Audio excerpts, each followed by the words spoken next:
DAO Talk, here we are, in the live and in the flesh. We got Citizen Lev and Lizo, right, from PridePunk. So you just want to give us a little bit intro about, what's your background, how you got started in the space. Let's just roll from there. Sounds good.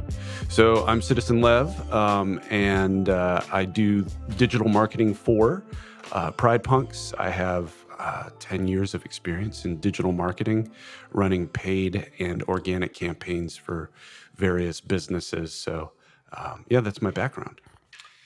I am Lizo. I am an admin at PridePunks. Been there since day one. Been in this space for a very long time. Ran U.S. operations for an ICO, 2017. Dabbled around in the space with various other functions, and found myself here as a passion project. Awesome. You want to give us just a general overview about what PridePunks is? Like, what's the mission behind it? Yeah, that'd be great. After you. Sure. So PridePunks was started by Dennison Bertram, who is, of course, the co-founder of Tally.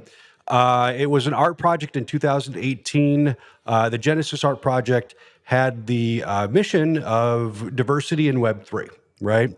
Of course, when you create a DAO around that kind of diversity mission, you have to kind of ensure that you kind of poll the audience and ask them. So we kind of got some more feedback in that area. So the mission statement was a little bit more robust, but it is representing underrepresented communities in Web3.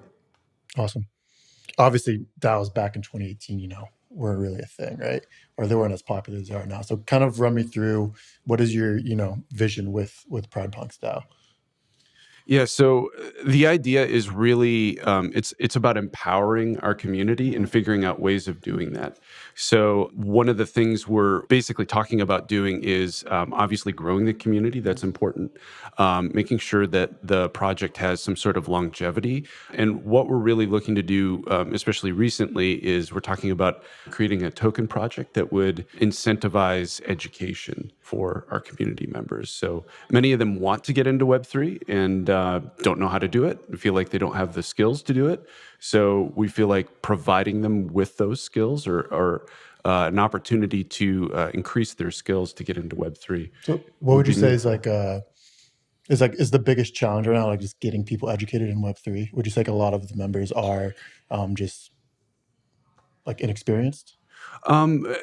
Intimidated, maybe? I think maybe Lizo could answer that a little bit better. I think some of the challenges in our community is we have a really diverse community. Mm-hmm. So because it's a historical project, we have people that are in the community that are interested in that aspect of it. And then we have people that are involved in the community because of the DEI mission. Mm-hmm. And so it's really trying to marry the sets of priorities that these two different parts of our community have. So I think that's a challenge, definitely. Mm-hmm. So, but Lizo, Yeah. You can speak more to the question that he had. Sure, yeah.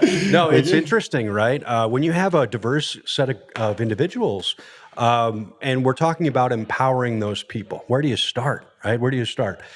So I think one of the places that we really want to ensure is we want to create a safe space for our community. In order to do that, we partnered with a security company that specializes in web security. That's a baseline understanding for our community to say, hey, look, guys, we want to make sure your NFTs are safe, your assets are safe. Let's start there, right? Let's start there. And then we kind of build as we go, right? We are only 3-month-old DAO. But in Web3, that's like 3 years, right? Yeah, it moves quick, and we're trying to stick with the times and kind of get things rolling. So we're rolling new things out as we go. So I think the biggest thing is understanding that you take the lowest common denominator of knowledge and just build from there, right? People will catch up as you kind of get to the, hey, we're going to teach you how to do a little bit of the dev work, or hey, we're going to empower you to be a graphic designer, those types of things. So, yeah, something we've been talking about is like just casually this week is, people's first experiences with Web3 and with crypto, right? Just a lot of people's first interactions with crypto are negative, and I think that's why, in culture, there's a stigma around it, right? And I think projects like yours are, and like we talked to Diana previously from Rehash, and a lot of like female-led groups are playing like a massive role in onboarding the next, 100 million people. So like, what is like the incentive structure for, say your contributor? Is it like, is there payment? Is it purely like, what is it? How does it work? Yeah, so we're a nonprofit. So you basically just do it out of the goodness of your heart because you believe in the vision. There's no one making any money yet in our DAO. Yeah. I mean, we are all doing this as a labor of love. Yeah. I think that's the way to go about it, right? I think you say like, we're not making money yet, right? I think, and I think we're seeing it a lot now with like the market being so down, is you're losing a lot of the people, or like the raw numbers of the people, but you're also the people that are staying. Like for instance, like at this event, like we've been talking about like how it was kind of perfect timing with NFT NYC happening this week. Yeah. And that kind of like frothy, like people really aren't in it for the community. It's more for the money. Yeah. So as the market kind of crashed, and then they're like, oh, there's a DAO event, right? And people associate DAOs with the builders in the space. So I think that's the way to go about it, right? Is you're in it for the passion, you're in it for, hey, I love what I'm doing every day, and then the money will come down the line, right? I think flipping that structure is where you have a lot of failures in the end, right? Yeah. You have grifters and things that's not working out. So yeah. And we definitely get people coming into the community trying to shill us stuff all the time. Of course, it's you're gonna have that, right? It goes with the territory, of course. So yeah. Awesome. Well, let's kind of flip it. Like, what is your favorite part about? I mean, we've kind of touched on it a little bit, and I'm guessing it's this. Like, what is your favorite part about being in Web3 day to day? What gets you excited? I really like the intellectual nature of Web3. So I'm basically a nerd. I've got like 4 degrees. I love learning, and so I think what I really like is that, if you want to be successful in Web3, especially as a marketer, you've got to read a lot of white papers. You've got to know a lot of projects, and you have to be technical. And it doesn't mean that, necessarily that you have to be a dev. But if you don't have those dev skills, you need to be open to learning them, right? Like, it's just about leveling up and making sure you can effectively communicate with people and understand where things are growing. So, I'm really, really big into data privacy, which is like kind of ironic because I'm a digital marketer. I'm the cookie monster. Exactly. So I'm really interested in solving this question of permissioning a sort of a curated ad experience. It's not, I suppose, not very well known, but iOS 14 that basically wrecked the digital marketing. The entire ad system. Yeah. Like it ruined businesses. Yeah, exactly. And so I think in a way, like Web3 is coming to answer a lot of those issues that were raised, right? The web was created without an identity layer. You don't know who you're interacting with on the other side of the internet, right? Yeah.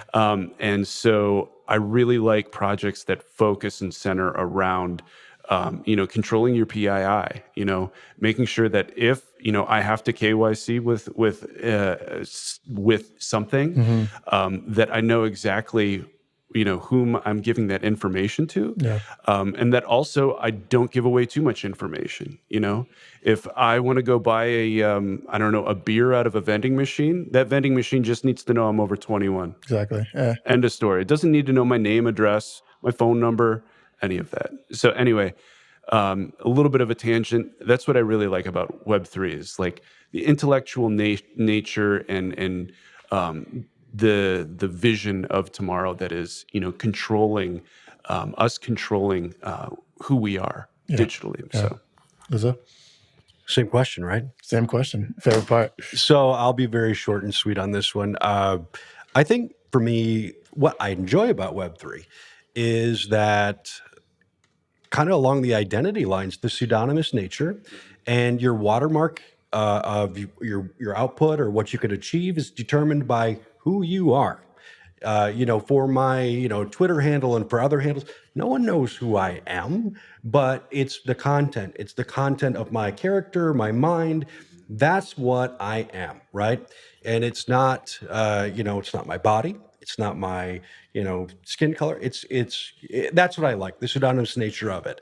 And yeah, I really appreciate that. Awesome. Yeah. So exact opposite. What's your least favorite thing about being in the space? We don't have to be too negative, but just like, what would you change if you could? Yeah. Perfect world.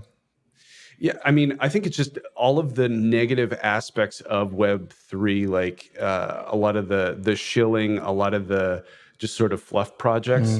I think that just sort of goes with human nature, right? Yeah. Like you get that on social media, you get it on, I mean, just about every aspect of life, right? There's going to be, just things that are superfluous, right? We need superfluous things. That's like why we have social petting, right? Yep. Like Yep. we as human beings need those Yep. that element of superfluousness. So I don't know that I'd necessarily change anything per se. This just you just don't like. Yeah, It's the thing that it's not super encouraging. Yeah, But it's part of yeah, it's part of it. Yeah. Right. yeah. So sorry, I didn't answer your it's fine. question. Is it? Oh, least favorite part. I guess when we talk about Web3, it's the internet, right? Yeah. I think the least favorite part for me in PridePunks is going along with the pseudonymous nature. People are very, they feel like they can say whatever they want, right? So we have people come into our Discord who are very hateful, and they spend time creating very hateful video content and other things for the community, and that's tough. It's tough for me to see. I had to see with my daughter, and because of that, that's one of the things I dislike about the space. How have you attacked that? Yeah, that's a great question. So we Yeah. obviously have different technology that we've utilized as far as bots, etc. But additionally, we empowered more people to have the rights to get rid of these people. Right, the people that are in our Discord more often. We kind of gave them more responsibility and empowered them to delete these people, ban these people, get them out of here. It's vital that we create a safe space for our community. So we wanted to ensure that we did that. That's awesome. Yeah, it feels like you guys, and also I think the way to fight it is like you empower your community; they become so strong. Absolutely. That anybody even wants to try and come in and break it, Absolutely. really can't. That's awesome to hear. So, I guess we'll just finish up with what's your favorite place in the world and why? A little bit different question from crypto. Yeah, and favorite place in the world. So I'm going to say, It can be multiple too. It's yeah, okay. yeah. I'm going to say Tulum, Mexico. Okay. Very, very cool place. Really enjoyed the beaches. And then Telluride, Colorado. Yeah. Telluride, Colorado. Those two places, they're kind of like hippie destinations. Love them both. Awesome. I'm gonna go with Tbilisi, Georgia. The country. Georgia, not the state. Yeah, not the state. I've lived in Georgia. It's nothing to write home about, I suppose. But Georgia, Tbilisi is beautiful. If you love, decent climate, if you love cost-effective engagement, if you love wine, food, it's amazing, absolutely amazing. And I know this isn't really popular right now, but I lived in Russia for a year. I got a Fulbright fellowship to go over there, and I absolutely just love St. Petersburg. It's a beautiful place. The people are amazing. So I also love St. Petersburg. Yeah. Awesome. Well, thank you guys. If anyone is interested and wants to get involved with PridePunks, where would you direct them to?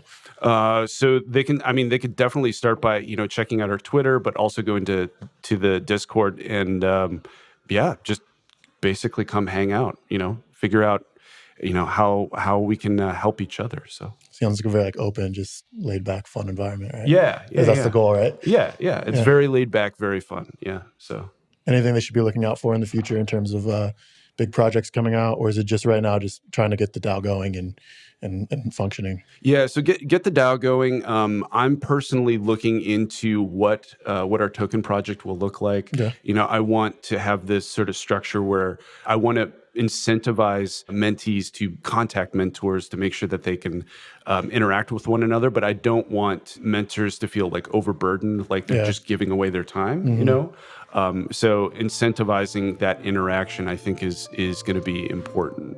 for the longevity of that project. So I'm looking into that. We'll figure it out probably in the next couple of months and get that going. So, Awesome. Well, thank you guys so much for stopping by, and awesome. look forward to hear more from you guys. Yeah. Thanks. Yeah, thanks. Awesome.